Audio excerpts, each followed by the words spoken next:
Hey, how you going? I'm wondering if you can relate to what I'm about to share. And that is that I'm so often finding that many of my guests on retreat start their retreat experience coming with the perspective of, I know what I should be doing, but and they find themselves talking about all the goals and all the aspirations that they have, whether it be getting back into exercise, whether it be changing something about their nutrition, changing something about their lifestyle and their stress management, their lifestyle balance.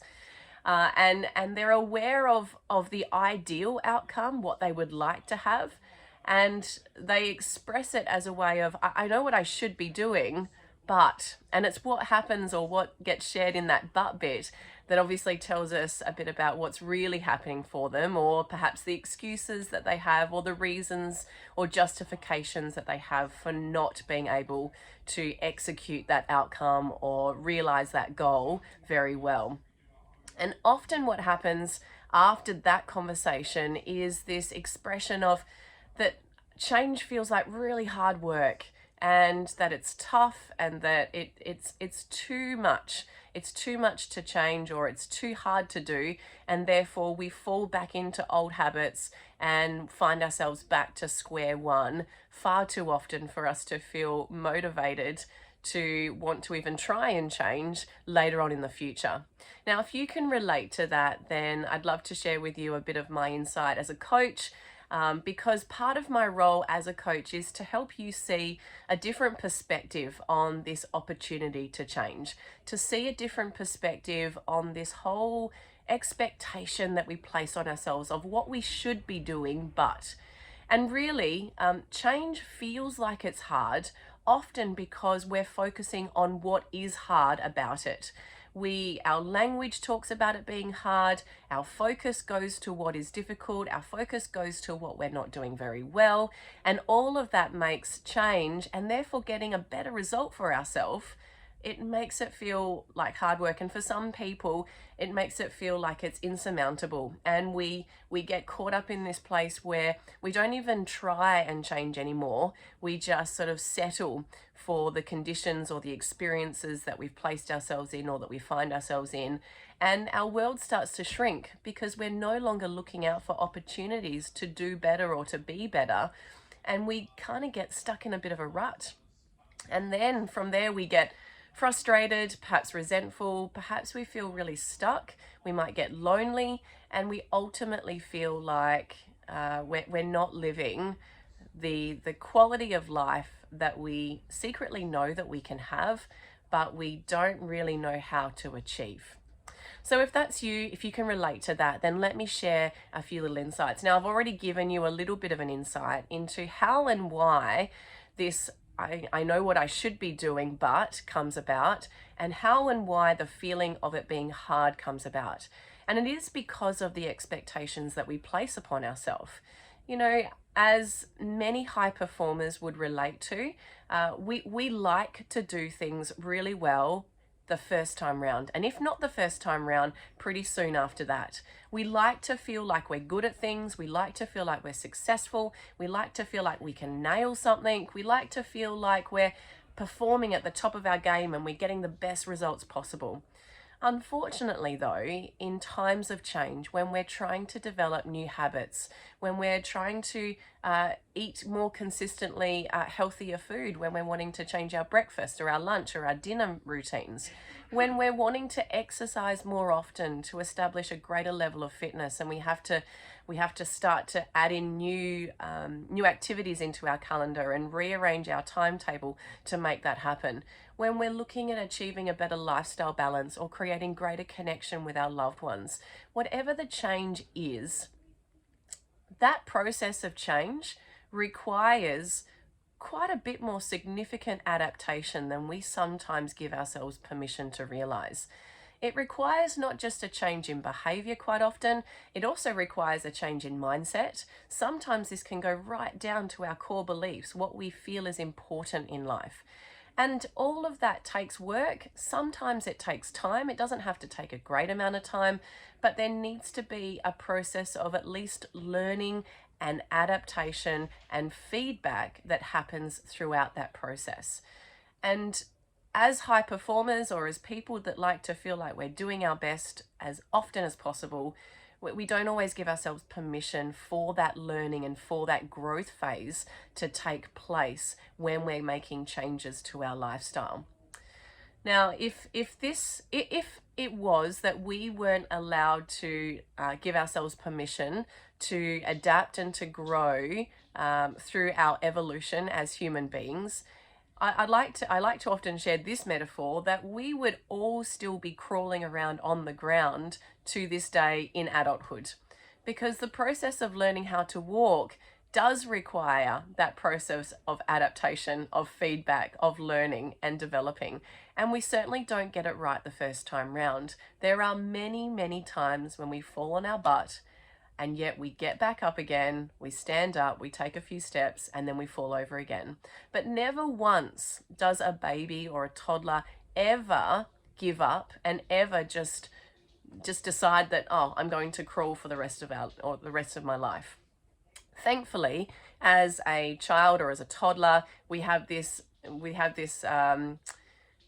have this critical factor happening in our own mindset. We don't have this mindset of oh, I'm not good enough, or this isn't possible for me, or I'm never going to make it happen. There might be some frustrations, of course, but there's never this point of I'm just never going to get this. They keep going until they get it. And somehow, as we grow up and as we get into adulthood, that can sometimes, we can lose that drive a little bit. And that can be for a whole range of reasons, of which is a whole nother topic.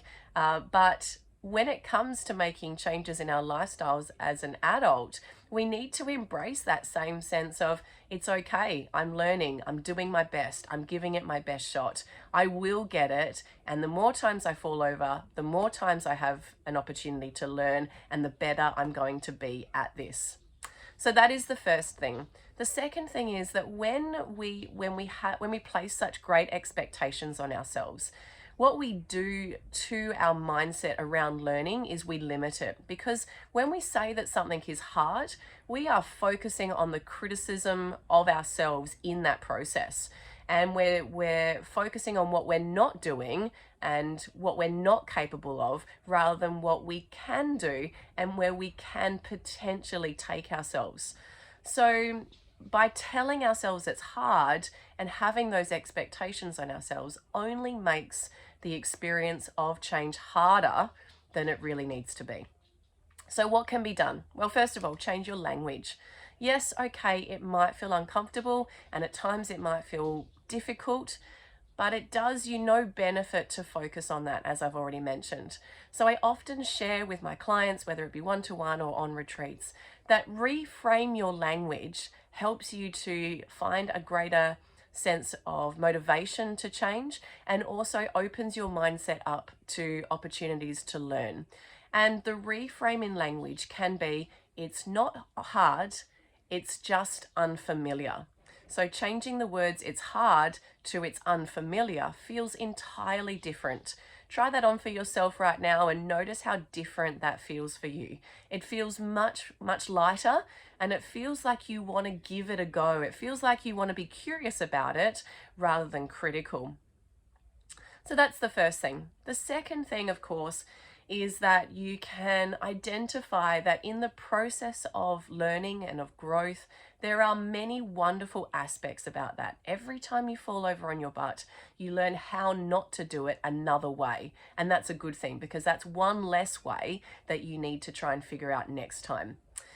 Another metaphor to share around this is the whole metaphor of a butterfly breaking out of a cocoon.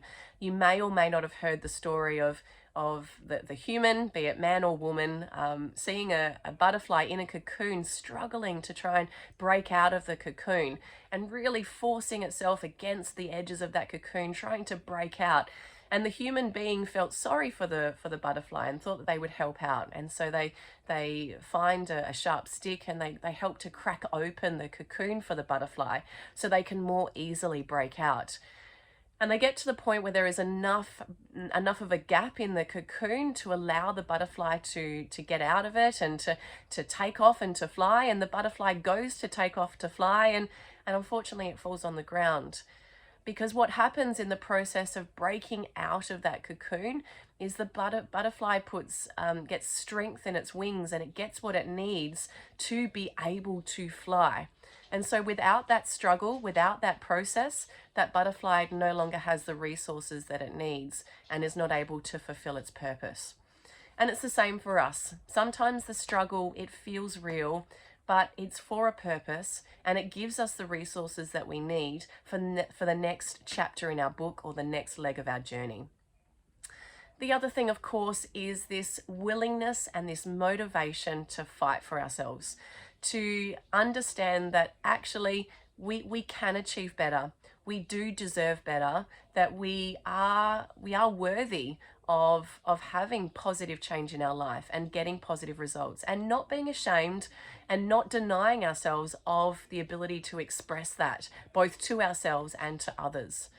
So there's three elements there, and of course each of those elements has its own how-to process. There may need to be some limitations in your thinking that you need to undo or unlock. It may just need to be a simple change in your language, and if that works beautifully for you, then I'm so happy that I've been able to share this reframe with you. If you do feel like you need some deeper work, working on your mindset, on your beliefs about yourself, on finding that sense of motivation to want to fight for yourself, then look me up as a coach or jump onto one of my retreats.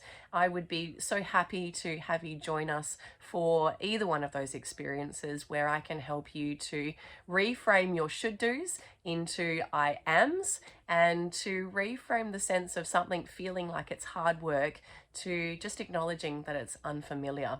So I'll leave you with that. I hope that has been insightful for you today. I look forward to seeing or hearing from you soon. Bye-bye.